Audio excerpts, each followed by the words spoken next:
En este video les voy a hablar sobre el equilibrio en disoluciones acuosas. En el video anterior vimos acerca sobre el equilibrio. En este caso vamos a hablar sobre el equilibrio iónico del agua.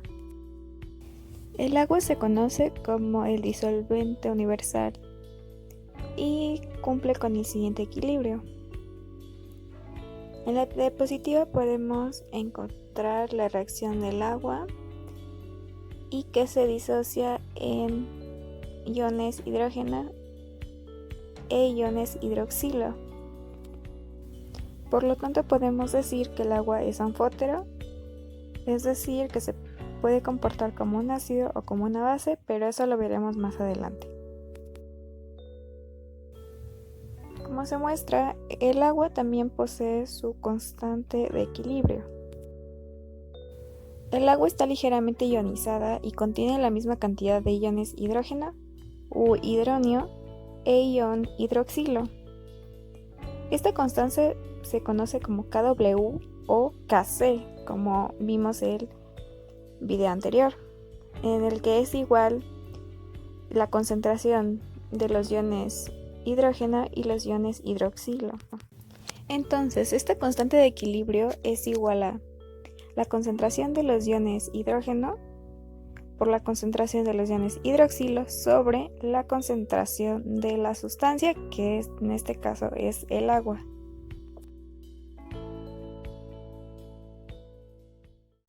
¿Qué es una disolución? En este caso también se puede conocer a las disoluciones como soluciones. Estas son mezclas homogéneas de dos o más sustancias cuyos componentes no se pueden distinguir a simple vista. Se pueden clasificar según el estado de agregación de sus componentes, donde encontramos disoluciones sólidas, líquidas y gaseosas. Las disoluciones líquidas provienen de la mezcla de solutos gaseosos, líquidos o sólidos con un disolvente líquido. Sus características son que son transparentes, aunque muchas son coloreadas.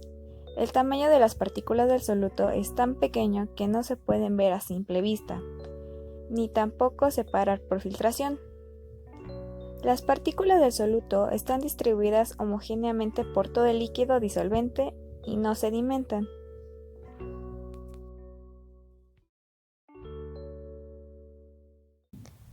El valor de la Kw caracteriza no solo al agua, sino también a las soluciones acuosas. Para las soluciones acuosas a 25 grados centígrados, las relaciones siempre serán verdaderas.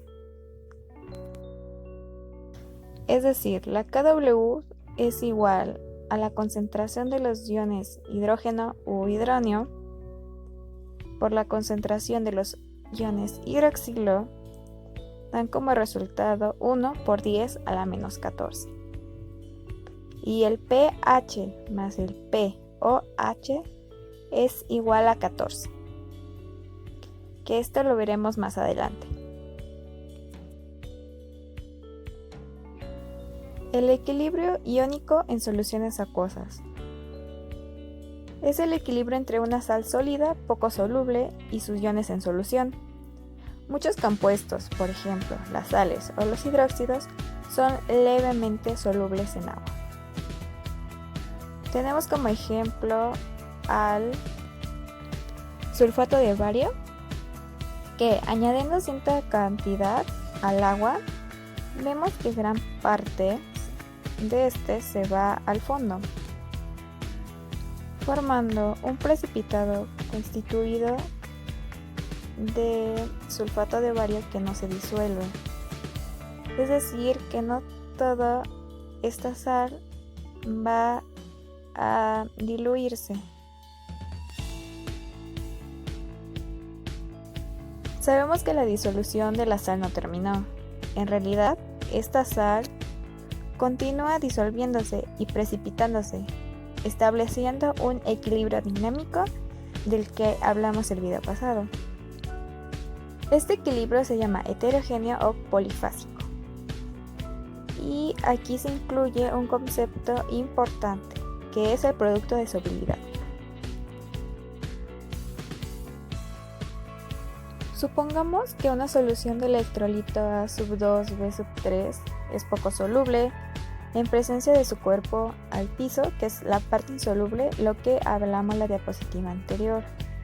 Este no se va a disolver completamente y va a haber parte de este compuesto que se quede sentado. La parte que se disolvió está bajo la forma de iones A e B, mientras que la parte no soluble está bajo la forma no ionizada, o sea, el compuesto original.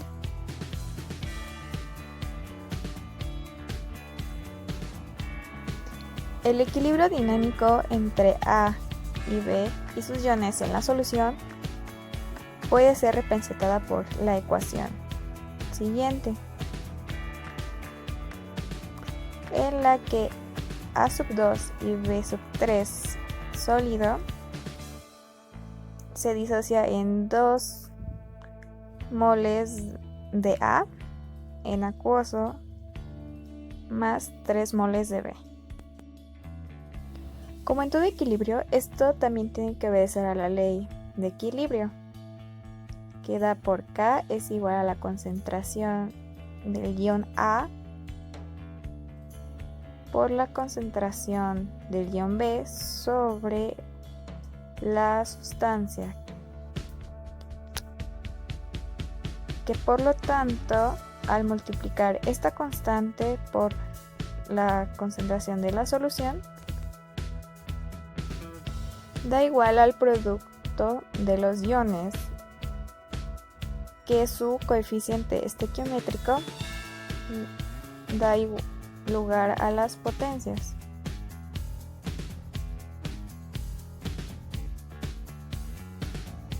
Como la concentración de un sólido tiene valor constante, el producto K por la concentración de la sustancia de la fórmula también es constante, por lo que nuestra constante del producto de solubilidad es igual a la concentración del ion A elevado a su coeficiente estequiométrico por la concentración del ion B elevado de igualmente por su coeficiente estequiométrico. Por lo tanto, el producto de solubilidad es el producto de las concentraciones molares de los iones existentes en una solución saturada. Cada concentración es elevada a un exponente igual al respectivo coeficiente del ion en la correspondiente ecuación de la disociación.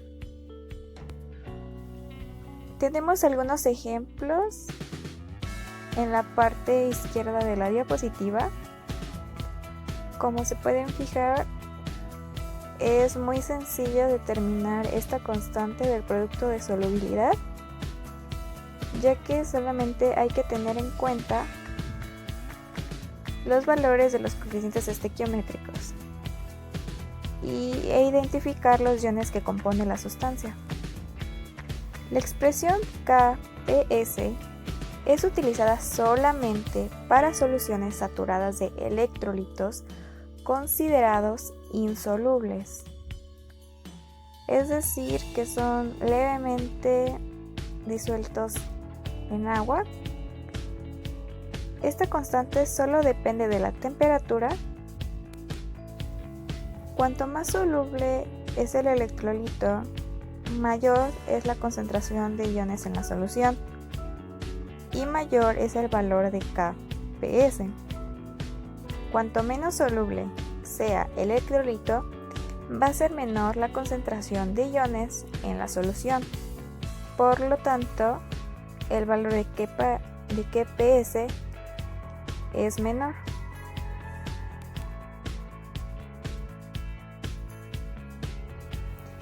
El efecto del ion común. La adición del ion común al equilibrio provoca un desplazamiento en el equilibrio hacia la izquierda, disminuyendo la solubilidad del electrolito. Consideremos inicialmente una solución saturada de electrolito AB, sin la presencia del cuerpo de fondo, por lo que tenemos la reacción en la diapositiva que es AB en sólido, se disocia en A más B. La adición de iones A o B desplazará el equilibrio hacia disminuir la concentración de los iones.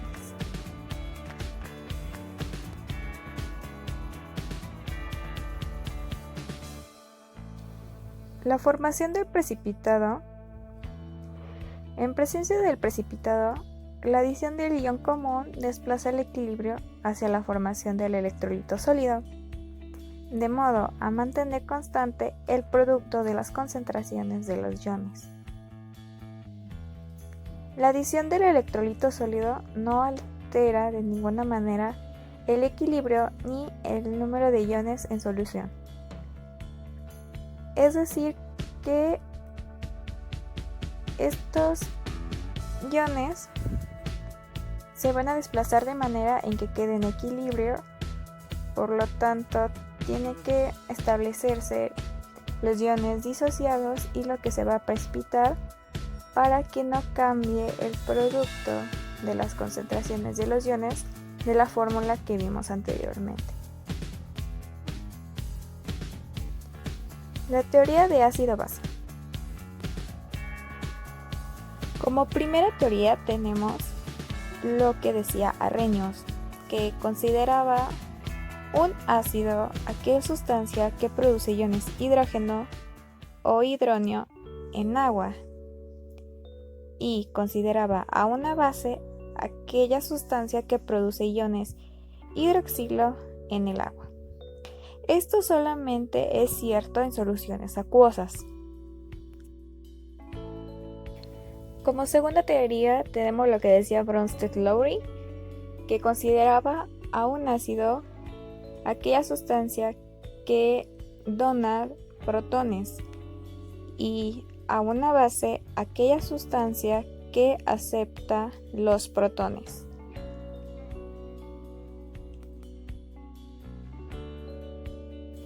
Como tercera teoría tenemos a Lewis, que es muy similar a lo que dice Bronsted y Lowry.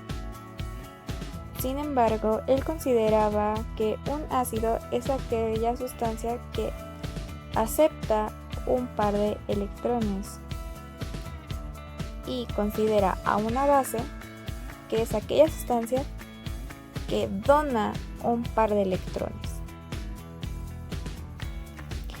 Desde el principio de este video hablamos del pH, que este es la concentración de iones hidrógeno en disoluciones acuosas a 25 grados centígrados. Este se calcula mediante la fórmula pH es igual a menos logaritmo de la concentración de los iones hidrógeno.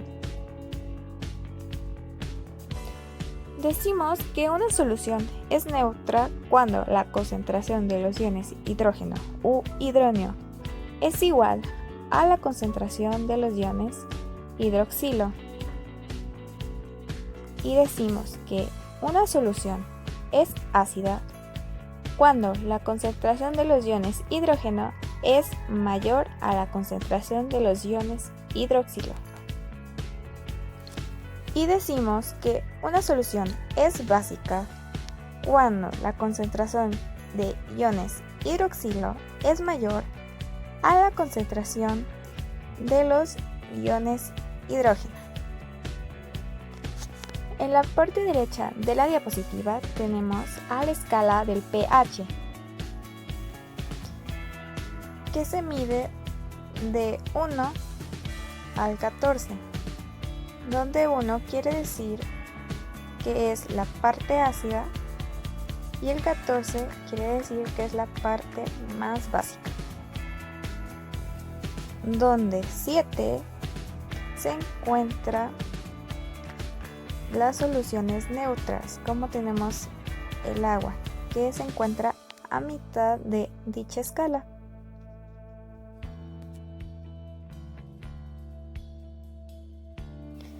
Ácidos y bases fuertes versus ácidos y bases débiles.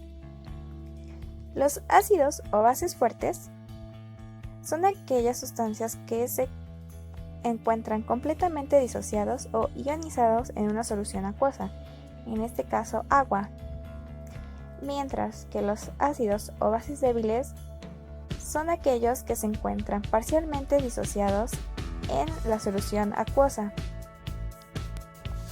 El pKa es la magnitud que cuantifica la tendencia que tienen las moléculas a disociarse en una solución acuosa.